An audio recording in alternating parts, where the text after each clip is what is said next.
అవు కానీ నాకు ఎప్పుడు ఒక డౌట్ కొడుతుండే, తాతలు చనిపోతే వాళ్ళ ఆస్తులు మనకే వస్తాయి.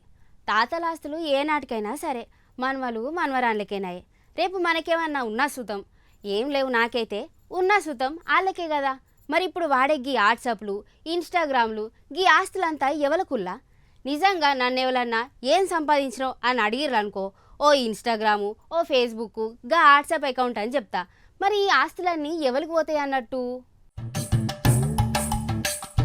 బ్యాంక్లో అకౌంట్లు ఉంటో లేదు తెలియదు కానీ చాలా మందికి సోషల్ మీడియాలో అకౌంట్లు అయితే పక్కా ఉంటాయి కదా.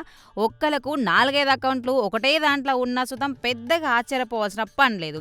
ఇన్స్టాల్నే 2-3, వాట్సాప్లో 2 నెంబర్లు ఉంటే 2 వాట్సాప్లు, ఫేస్బుక్లో ఉంటాయి. ఇగో ఇట్లా మస్తుగానే ఉంటాయి. మరి చనిపోయినాక వాట్సాప్ ఎవరికి ఇస్తావని అడిగితే గా డౌట్ ఇప్పుడు అందరికి వస్తుందట. అంటే మా తాత కోట్లు వదిలేసిందని చెప్పుకునే కాలం పోయి మా నాయన వాట్సాప్ అకౌంట్ నా పేరిట రాసిందని చెప్పుకోవాలన్నట్టుగా. ఇక డిజిటల్ ఆస్తి పంచాయతీపై పసందైన ముచ్చటనే కాదు, వీళ్ళనామాల కొత్త ట్విస్ట్ ఉంది ఇప్పుడు. నేను జావంగానే నా ఫోన్ గ్యాలరీని తగలబెట్టురు సార్ అంటారు కావచ్చు. ఇక ఇప్పటిదాకా భూములు, ఇండ్లు, దొడ్డు రకం బంగారాల కోసం కొట్టుకుని చూసిర్రు కానీ ఇక ముందు రాగబోయే కొత్తలో లేందో ఎరకేనా గీ డిజిటల్ ఆస్తుల పంపకం అని కోడైకోయేవట్టే కొందరు. మా తాత ముత్తాతలు నాకు 100 ఎకరాల నల్లరేగడి భూమి ఇచ్చిర్రు అని కాలరెగరేసే రోజులు పోయేటట్టున్నాయుల్లా. మా నాయన పోకుండా ఆయన పేరు మీదున్న లక్షల మంది ఫాలోవర్లున్న ఇన్స్టాగ్రామ్ అకౌంట్ నా పేరిట రాసిండు. యూట్యూబ్ పాస్వర్డ్ నా తమ్ముడికి ఇచ్చిండని కొడుకులు కొట్టుకునే కాలం వచ్చిందట. కానీ ఇక్కడ అసలైన తిరకాసు గుండెల్లో గుబులు పుట్టించే ముచ్చట ఏందంటే ఈ వాట్సాప్ చాటింగ్లు, జీమెయిల్ పాస్వర్డ్ల పంచాయితీ. పాపం మనోళ్ళు రాత్రింబవళ్ళు కట్టపడి కంటికి రెప్పల లోపల దాసి పెట్టిన సీక్రెట్ చాటింగ్లు, గ్యాలరీ ఫోటోలు ఇప్పుడు వాలబుల్ ఆస్తులు అయిపోయినాయుల్లా.